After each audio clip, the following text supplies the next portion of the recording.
how you doing? Oh, welcome to Bite Me. That last episode was real heavy. And, you know, true to form, we're going to just go ahead and follow it up with another real heavy fucking episode, because why the fuck not? Oh my gosh. Sometimes we get deep in it and sometimes we keep it light here on Bite Me. I would like to think that we're hitting the hard stuff as hard as we can. And also, you know, getting a few laughs in while we're here as well. Maybe you're listening to me on your way to work. I don't know. Hopefully whatever I'm putting out there is you're soaking it in, you know, like a sponge. Hopefully I'm getting something done here. I am having fun doing it.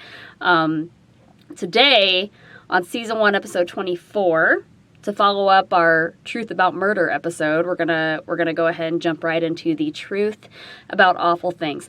Last episode was about the Attorney General hitting a man, awful things going on in the state. This episode is going to be a little more personal to you, as I know that most of my followers follow me because they know that I am a survivor of narcissistic abuse and they are survivors of narcissistic abuse themselves. So it never ceases to amaze me the amount of followers that I get with situations just like mine. So much struggle, so much pain, and so many survivors of narcissistic abuse. It's the fact that it's been normalized for me.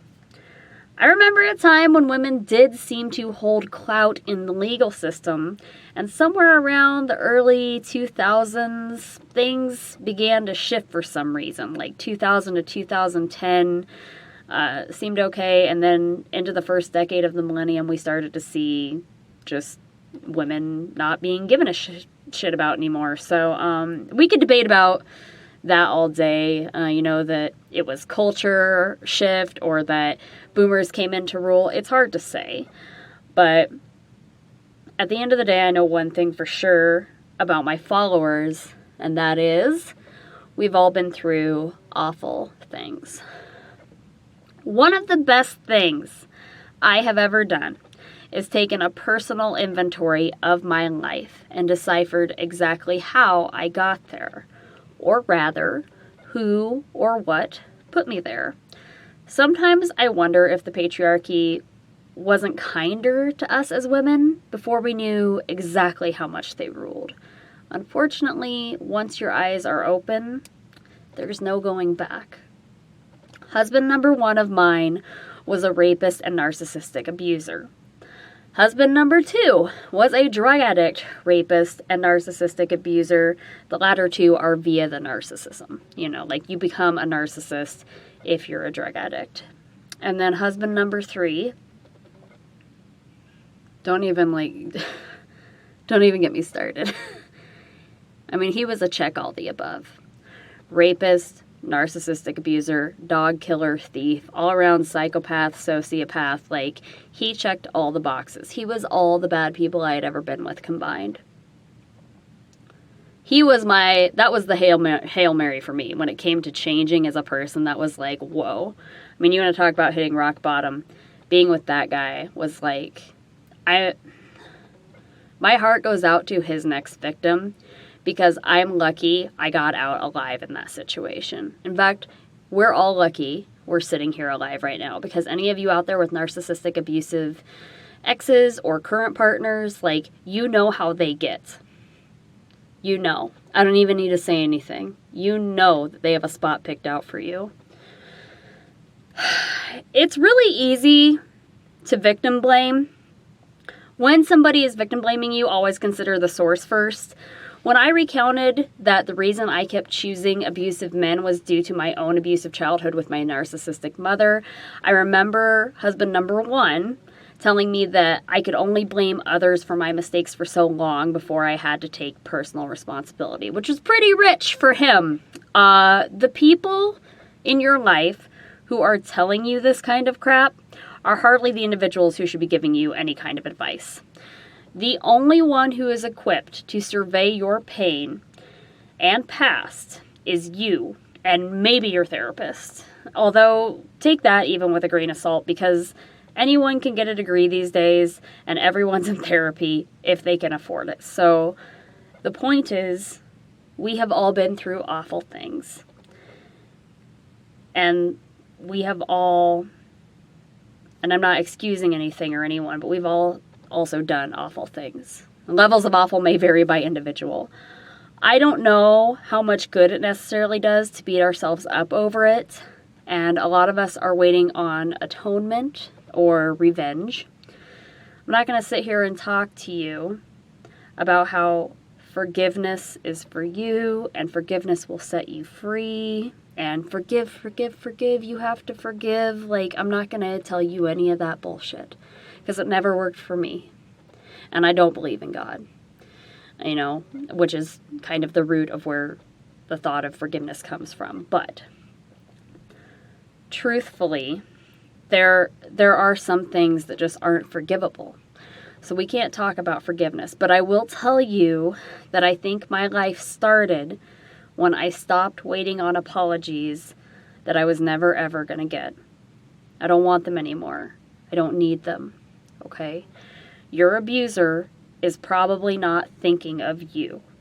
You certainly do not owe a single thought to them. And while I understand that you wanting your justice for yourself is justified, I've said it before, and I'll say it again.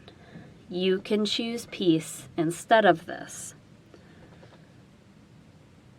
Awful things happen. They will happen again. For the moment at least, you and I can hope they're over. The best thing, take it from me, the best thing that you will ever take from the awful things is your experience. Your pain. No one can ever take your pain from you. That's all yours to keep. It sounds morbid, but you can use that to turn it for something good. After all, good things happen too. My whole life was trash. I took it and made the most, in the words of This Is Us, the show This Is Us, I took the sourest lemon that life could find and turned it into something resembling lemonade. Okay? My doggy daycare, me and my daughter's relationship, like me and my partner Eric and his 2 kids, whose mom was out of the picture, my daughter's dad was out of the picture, and we just happened to all fit in together. Like my career. There's even things I've done with the pandemic, you know, like TikTok. You can take those things and turn them into good.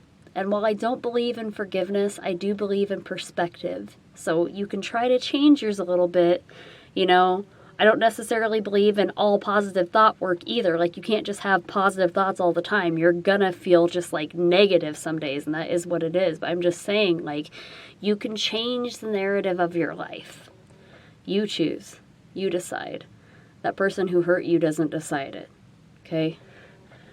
Look into my eyes. I'm the captain now. So, that quote that says you can choose peace instead of this is from Love is Letting Go of Fear by Amaris Liberace del Mito. You can get that book on Amazon, you know, or any other book carrier audiobooks. And then for more help on emotional and psychological trauma, more information on that, you can go to helpguide.org. Please go ahead and check out the Truthful Groomer website. I know I say that every time, but I put a lot of work into that. So if you guys could go take a gander at it, it would make my day. And also, while I have 90,000 followers on TikTok, I have 450 followers on Insta and 13 on Twitter.